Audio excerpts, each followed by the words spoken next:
Okay, guys, this is just a short video, and I'm looking crazy in this camera. So, anyways, short video, quick video, how to survive college. I've had a lot of people asking me lately how to survive college. I have been in college for 7 years now. I'm currently working on my PhD in educational slash counseling psychology, basically a doctorate in philosophy.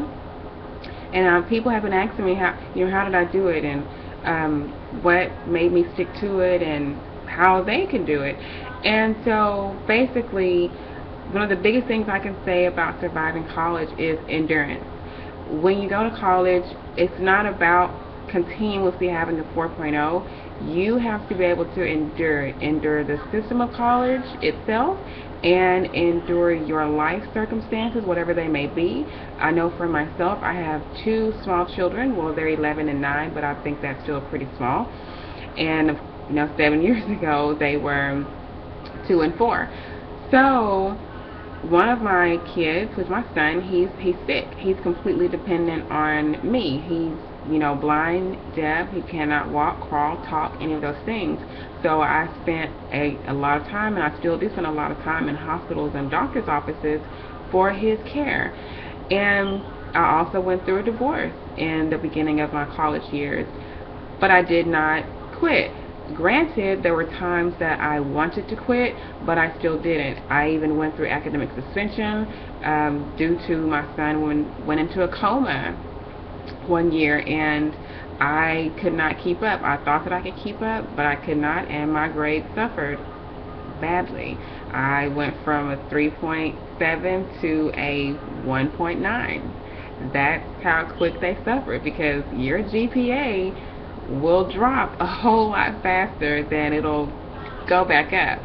So I had to go through that, and just a lot of other different things. I went through a very dark period of time when I was in college, but I still stuck it out and I stayed in there. You have to be ready to endure the system of college and the professors.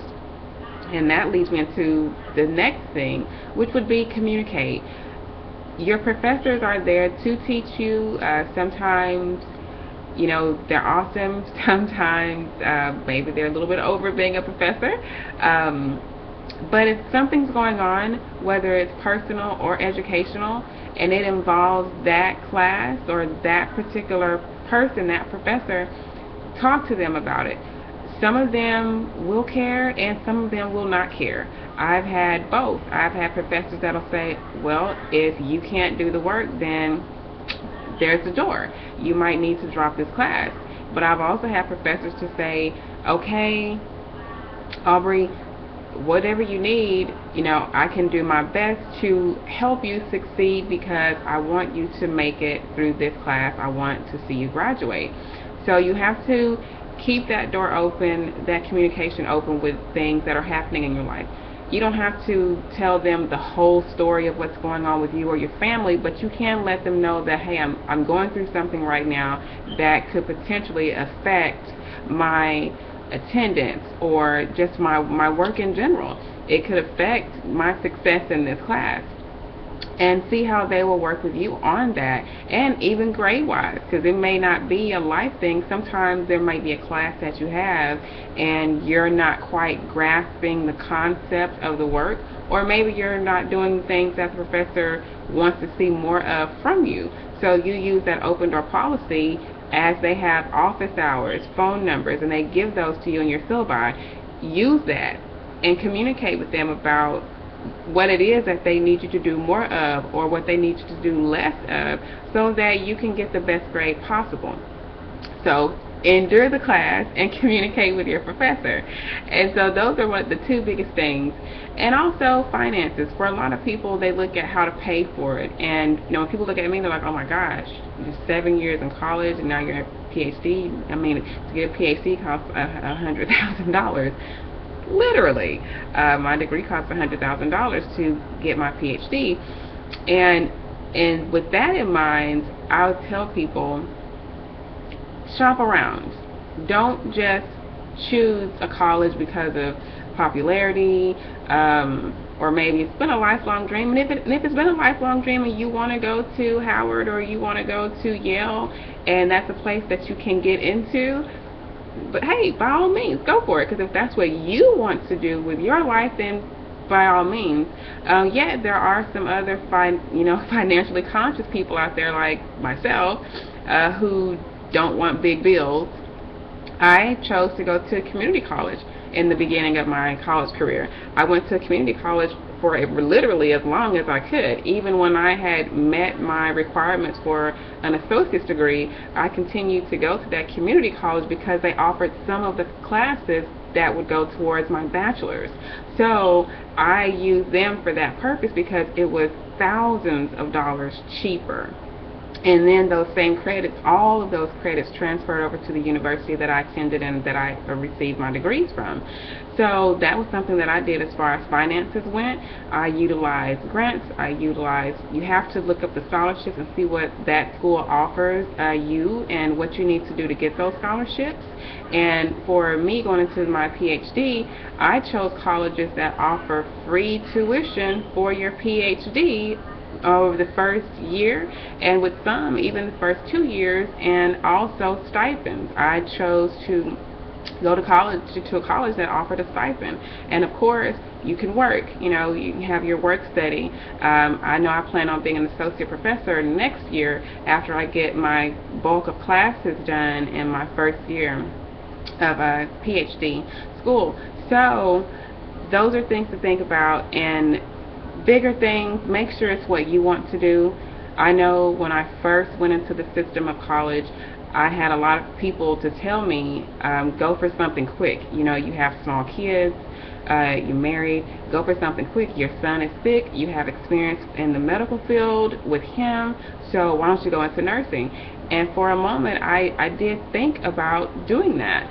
But then I snapped back and I was like, well, no, wait a minute. That's not what I want to do. And the fact that I do have experience with my son, I knew that being a nurse isn't what I want to do. So I knew that psychology was my field and it was my forte. And so I made the decision to go after that.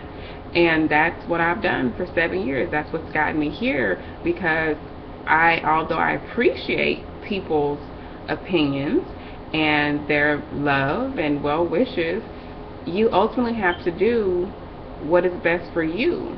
So if your lifelong dream is to be an artist, figure out what you need to do to be the best freaking artist that you can be. Even if your parents wanted you to be a doctor or a lawyer or whatever, you have to do what you want to do. Go into something that you're very passionate about. I've seen people that have graduated with degrees that after 4 years plus in college, and they get out, they work in their field for a little bit, and they find out that they absolutely hate what they're doing, and they end up doing something completely different than the degree that they received, which is fine, especially if you go into something different and you are successful in that. But if you can go into college and not waste your years on something that you won't use, you definitely want to do that. So have your mind made up as to what you want to do. And if you're one of those people that you don't know but you still want to go to college, because hey, if you're a single person in college, it can be a lot of fun. So if you don't know quite yet but you just want to jump in the college system, then take your basics. Go in and take your general studies. General studies you can do for 2 years. So that's 2 years for you to figure out what you want to do, and within taking those general studies, you will kind of see through the classes and just through mixing and mingling around and just even more a little bit of life, you'll see a bit more of what you want to do, and that'll help you. So to me, those are some of the biggest things that I could think to give a person that is going into the college system, which is endurance, communication, and knowing what you want to do with your life. And if you choose not to go to college, that is perfectly okay. Don't let society or your parents or your cohorts make you feel as though college is an obligation, because it doesn't have to be. Some people are very successful and they have never stepped foot in a college a day in their lives. So if that's you, then kudos. It's awesome. But if you do want to go, make sure that you're ready. Know your purpose and what you want to do, and college can help you figure out yourself anyways, but allow yourself time to listen to yourself and what your mind is telling you, what your heart is telling you, because that's the best way to succeed in life in general, is by being honest with you and who you are about what you want, and being smart about it, and standing firm in your choices, standing firm in your decisions and who you are. Stand firm, know what you want, go after it, communicate, be ready to endure. Don't quit. Changing your mind and quitting, two totally different entities. You can change your mind because your mind was never on that in the first place, or you can quit because you just weren't quite ready yet. So go when you're ready, listen to yourself, and be honest with yourself, and make the best out of college and the experience, because it can be amazing. So good luck, you guys that are going to college or in college.